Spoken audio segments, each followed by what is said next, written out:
Hello বন্ধুরা, কেমন আছেন সবাই? আজকে আমি তোমাদের শোনাতে যাচ্ছি এক ভয়ঙ্কর সত্যি ঘটনা। একটা এমন অভিজ্ঞতা যেটা শুনলে তোমার গা শিউরে উঠবে, রাতের ঘুম হারাম হয়ে যেতে পারে।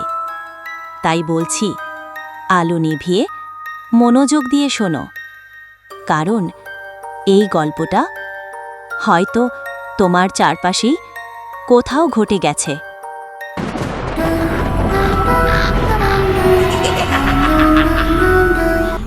রাত্রি তখন প্রায় 1টা বাজে। নির্জন গ্রামের এক কোণে পুরনো এক কাঠের বাড়ি। বাড়িটা অনেক বছর ধরে পরিত্যক্ত, কেউ যায় না ওদিকটায়। গ্রামের লোকেরা বলে ওখানে কেউ থাকতো, এক বৃদ্ধা, যার উপর কালো জাদু করার অভিযোগ ছিল। এক রাতে তাকে পিটিয়ে মেরে ফেলে গ্রামবাসী। তারপর থেকেই বাড়িটার চারপাশে অদ্ভুত ঘটনা ঘটতে থাকে। গ্রামের মানুষ সেই বাড়ির নাম দিয়েছে মরণ বাড়ি। কেউ সূর্য ডোবার পর ওই দিকে পা রাখে না। তবে রিয়াদ, শহর থেকে আসা এক তরুণ সাংবাদিক, এসব কুসংস্কারে বিশ্বাস করত না। সে ভাবল এটা একটা ভালো রিপোর্টের সুযোগ। বাংলার ভূতের গল্প নামে একটা ধারাবাহিক করছিল সে। সে রাতে রিয়াদ একাই গেল মরণ বাড়িতে, সঙ্গে ক্যামেরা, টর্চ আর ভয় জয় করার কৌতূহল।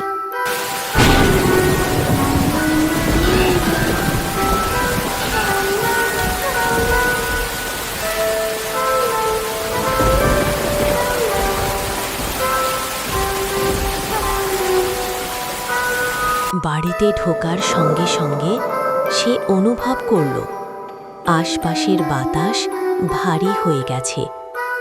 ঘড়ির টিকটিকি শব্দ পর্যন্ত শোনা যাচ্ছে না।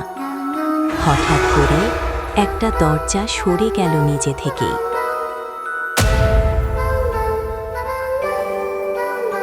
রিয়াদ সাহস করে ঢুকল ভেতরে।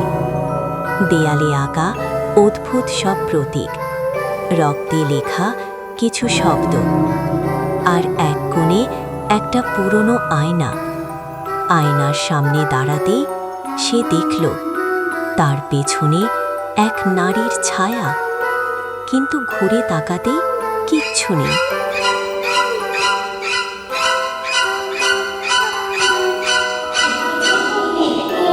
সে আবার আয়নার দিকে তাকালো। এবার সেই নারী মুখ ঘুরিয়ে তাকাল।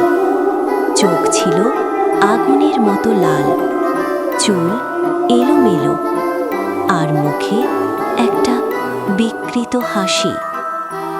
রিয়াদ পালাতে যায়, দরজায় ছুটল, বাট দরজা যেন নিজে থেকেই বন্ধ হয়ে গেল। পেছন থেকে এক ঠান্ডা হাত তার কাঁধে পড়ল। কাঁপতে কাঁপতে সে ঘুরে তাকালো, আর তখনই নারীর কণ্ঠে একটা ফিসফিসানি শোনা গেল, তুইও তাদের মতো আমায় পড়িয়ে দিয়েছিলে, এবার তুই পড়বি। বাড়ির চারপাশে হঠাৎ আগুন ধরে গেল, অথচ বাইরে কেউ কিছু টের পেল না। সকালবেলা গ্রামের কয়েকজন লোক দেখতে পেল মরণ বাড়ির জানালার কাছে রিয়াদের মুখটা লেগে থাকে। চিৎকার করে সাহায্য চেয়েও কেউ এগিয়ে যায় না, কারণ তারা জানে, গ্রামের লোকেরা জানে, ওই বাড়ি থেকে কেউ আর বের হয় না, শুধু ঢোকে, আর একবার ভেতরে ঢুকলে চিরদিনের মতো অদৃশ্য হয়ে যায় তারা। রিয়াদের মুখটা সেই ভৌতিক বাড়ির জানালার কাছে আটকে থাকে, এক নীরব আতঙ্ক হয়ে।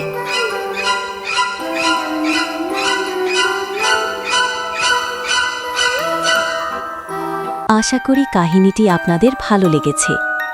এই রকম আরও ভয়ানক এবং রোমাঞ্চকর গল্প পেতে চাইলে আমাদের চ্যানেলটি অবশ্যই সাবস্ক্রাইব করুন, আর ভিডিওটি বন্ধুদের সঙ্গে শেয়ার করতে ভুলবেন না। কমেন্টে জানাতে পারেন পরের গল্পটি কী ধরনের শুনতে চান।